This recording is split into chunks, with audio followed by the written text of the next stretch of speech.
Hey guys, Carlos here from Angler's Lifestyle. I'm here at my home, sheltered in place, and so far so good. This social distancing is at least working for me and my family as well. And I hope that you all are staying healthy out there. And I don't know about you, but I miss fishing. Yes, I can go out there and keep a distance, but I'd rather be safe and stay home, and again spend more time creating videos for you guys, and as well as spending time with my family. Anyway, I had collected some videos, about maybe 3 or 4 weeks ago before all of this started. My wife and I were fishing Quarry Lakes. As usual, fishing at Quarry is a bit difficult. But again, we were using techniques that we've used before. We were fishing at Fisherman's Row, and we were using the gear that we normally carry around when we go fishing. And one of the gears that I use a lot is my very affordable R2F rod. This thing is like a $14, $15 combo rod from Walmart, and all I did was replace the reel with this Okuma Stratus V. The reel that came with this thing was pretty much crap, and the thing I like about this rod, it's medium light. Okay, medium light means it has a good enough backbone to hold a fish that's at least 2-3 pounds, no problem. But it also has a very, very fast tip. And one last thing is it's short. I'm not very tall. I'm barely 5 feet, and this is a 5 foot rod. And the cool part about it is the guides are still okay. They're not the best. I think they're ceramic inserts. And the line that I've installed on my Akuma Stratus V is this 3 pound line. And I must say, I pulled in quite a bit of fish using this rig with the bell. And let me show you one of the catches that we landed. And I believe it was also using a mice tail. Stay tuned. Yep, got it.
Yeah.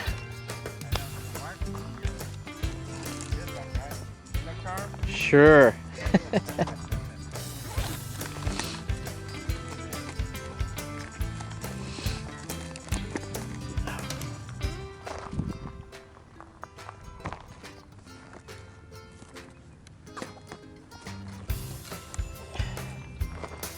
Just as when I'm having lunch, it wanted to have lunch too.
Oh no.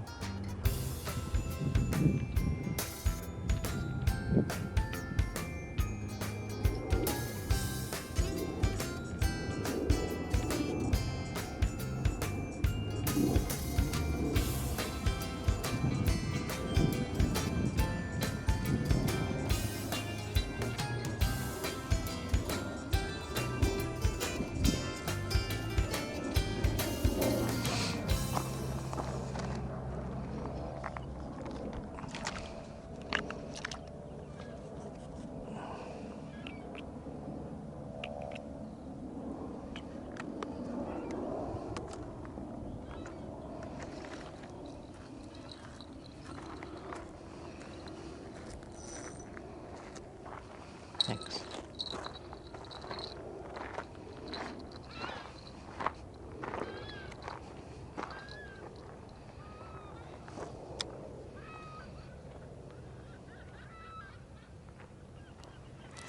Carlos, you got him on a my style? Yep.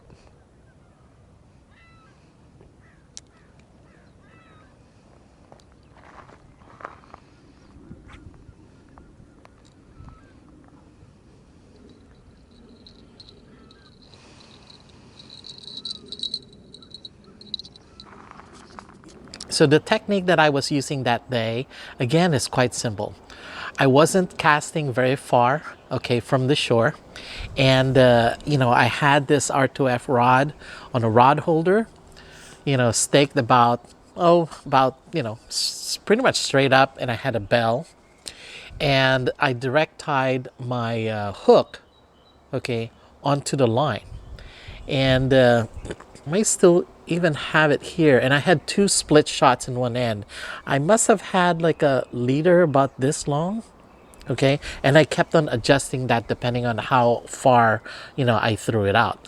But for the most part, it's about 12 inches what I was using, and I was using a MyStell that day.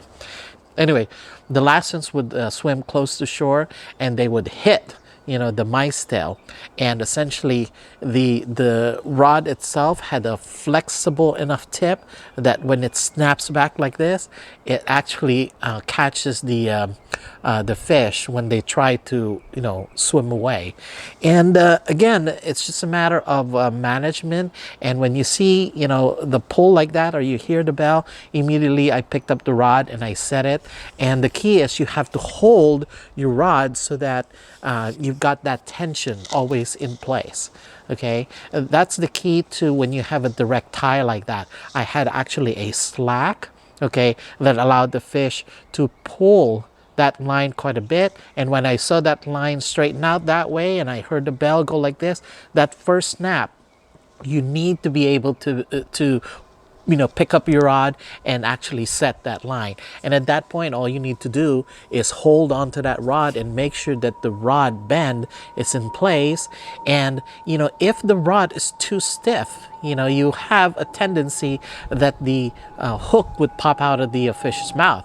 But with a medium light rod for a good pound and a half, maybe 3 pound fish, that hook would actually set when you go ahead and set it in place. So let me show you another, okay, exactly the same rig, okay, and this time I handed it off to Janet for her to pull. Stay tuned. Oh, it's two. Is he still on? Yeah, I just saw it too. All right. You want it? Yep. There you go. Come on, Janet. Your drug. That's the tail, right? Yeah, the mice tail. I'm gonna try the tail too.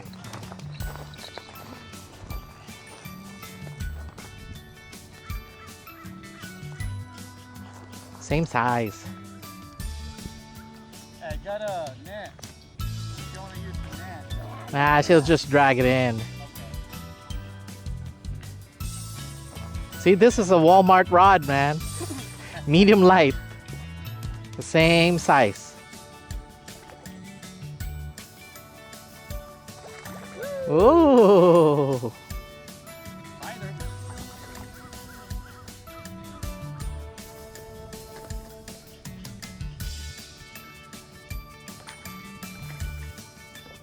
He's coming in.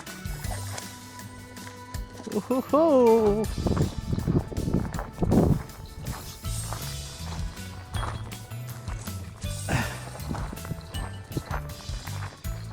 Oh, good size. He's a good size.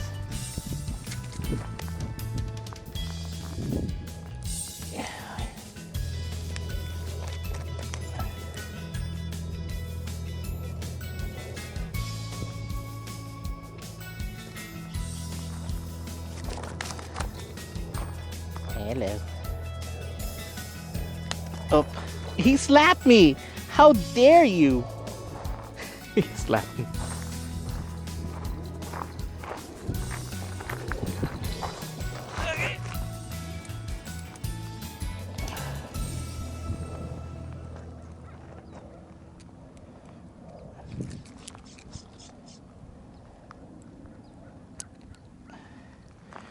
Here you go. You have a friend. You got a friend in me.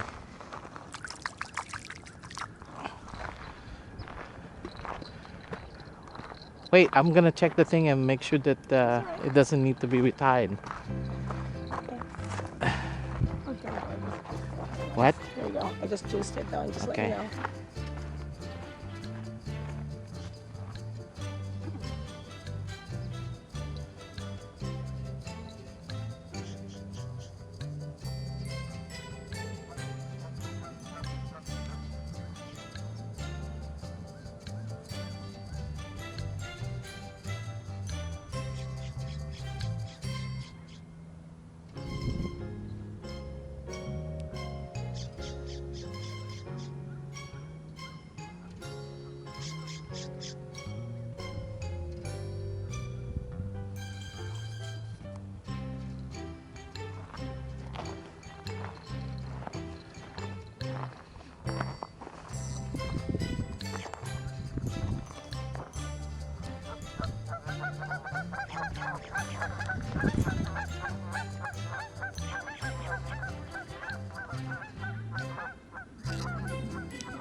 So that was quite exciting. And again, what you're not seeing in this video is just an abridged version. Whereas you're not really seeing how long it takes in between catches. You know, we were there for quite some time. You know, I was there for quite a while. Janet left, and then she came back. But you know, I had two fish, and we had two fish that day based on the same rig. And again, it's quite simple. I didn't have to cast very far. At Quarry, the water was so clear, and so the fish can see that bait, you know, from afar. And I believe that day, you know, the water was still, and then we started to get wind movement. Usually, when Mother Nature gives us wind like that, you know, immediately you get a strike. It's followed usually with a strike. And you know, again, it's a great way to spend time out there. You know, you just need to spend time. You know, for these lessons, it takes a while for them to come around, you know, but on the clear water, they can see that bait a mile away. At least I think that they do. So anyway, I just wanted to say a shout out to all the subscribers that have taken us. The last number is 2,022 subscribers, and thank you guys for subscribing. I know it's not a whole lot, okay, but it's definitely a lot for a niche video channel such as ours.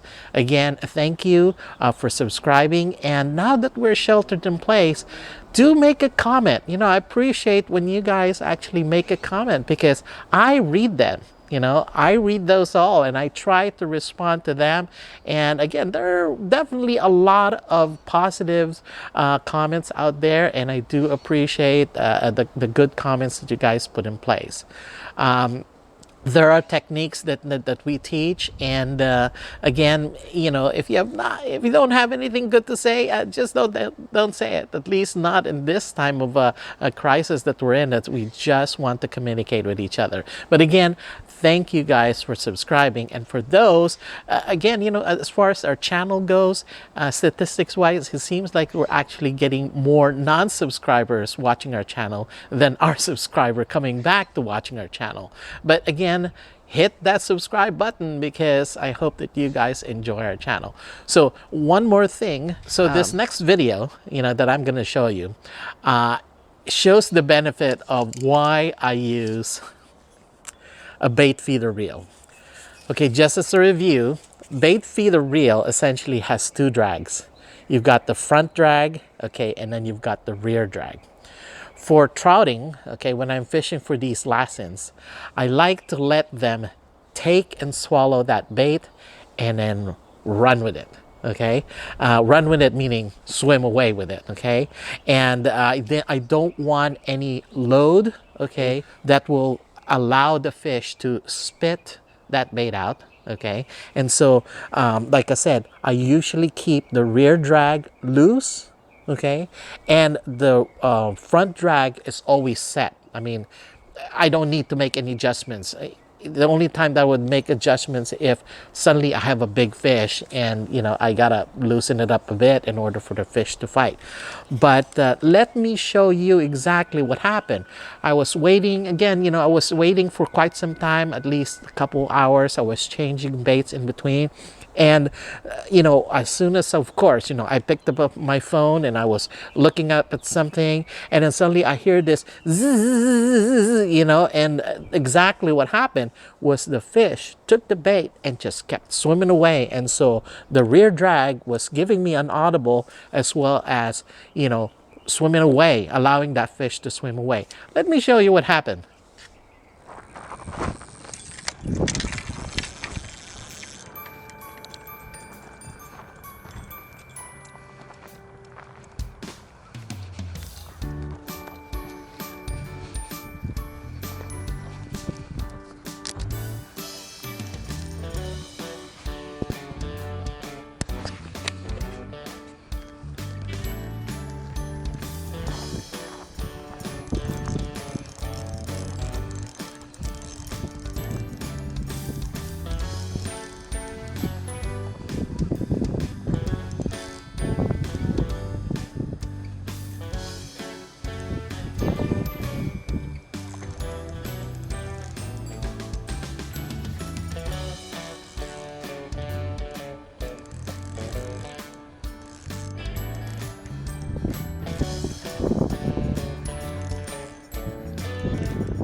So there you go. So that's the benefit of a bait feeder. Some people will argue that, that's not exactly how you should be using a bait feeder reel, but I'm telling you, that's how I use it. Now for catfish, it's a little bit different story. You don't necessarily want them to swim, too far away from your rod. You need to impose a little bit more of a tension on that line. So I don't run a loose rear drag on bait feeder when I'm catfishing. But for trout, definitely, as you can see, that fish just kept on swimming, and by the time I got to it, it was perfect. My bobber was already in place. The bobber, again, is a visual thing. Once you see that go up pretty fast or it goes down, okay, there's definitely fish there. That's like a visual indication. But if you weren't paying attention, just like me, okay, you need that audible in order for that rear drag to actually do its job. Okay, so but anyway, I hope that you guys enjoyed this short video, and I hope that you guys are healthy. I myself is spending time growing some vegetables. You can see I've got lettuce, I've got onions here, and I've got rosemary growing, and hopefully my carrots will start. I've got snow peas started again, but I'm just trying to do my job as far as trying to feed my family and feeding them good food, and again raising my own vegetables, because some of these vegetables that I'm raising are very delicate. By the time you get these from the stores, like lettuce for example, those lettuce that you get from Safeway or these other grocery stores are very hardy. So the ones that I'm growing are very delicate. By the time you put them on the table and you dress them, they taste so good, they taste so sweet. So anyway, I hope that you guys get some inspiration in this. Hopefully we can go out there and go fishing again. I hope this pandemic will be resolved soon. But I just wanted to wish you guys good luck and stay healthy. So anyway, as always, come fish with us sometime. See ya.